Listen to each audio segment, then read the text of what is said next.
Senator Pavlov, recently there was an article in the Times Herald about the bright economic future that's headed towards the thumb. And what can the people of the thumb expect as far as job growth is concerned? Well, I mean, there's a study out now that suggests there's nearly 76,000 jobs coming to our 7-county region, and that includes Michigan's thumb. That's really great news. But I think if you look back on why that economy is coming and starting to turn around, it has a lot to do with the reforms that we've passed in the legislature. It has everything to do with having a balanced budget, setting our priorities, saving money for the future. All of those things have an impact on job growth, and we're starting to see it now.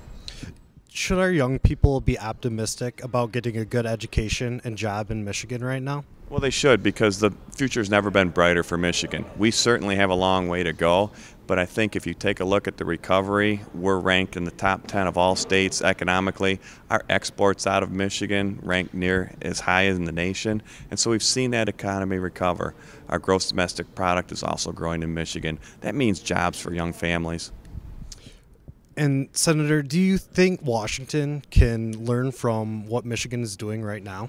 Well, I think so. And if you take a look at what we're doing, we're putting money in our rainy day fund. We're balancing our budget. We're lowering taxes, and we're setting our priorities on spending. Michigan it's the comeback state, and they should be watching what we're doing here. And there's also a disconnect right now between talent and jobs available. There are about 57,000 open jobs on mitalent.org.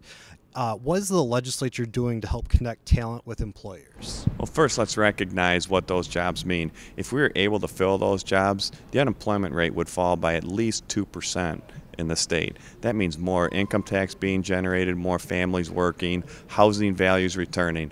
In 2011, Governor Snyder appointed me to the Talent Investment Board.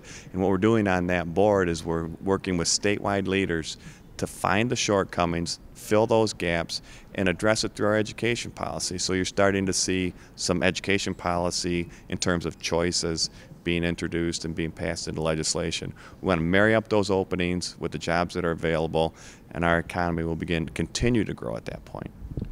Do you think that lower taxes, more efficient government, and a balanced budget are paying off for Michigan? Well, yeah, we saw that when we eliminated the Michigan business tax. Since that day, we've created over 127,000 new jobs in the state of Michigan.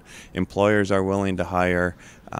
The demand is there, and we understand that as businesses look to states where they can operate with the right environment, Michigan is in the top 7 nationally.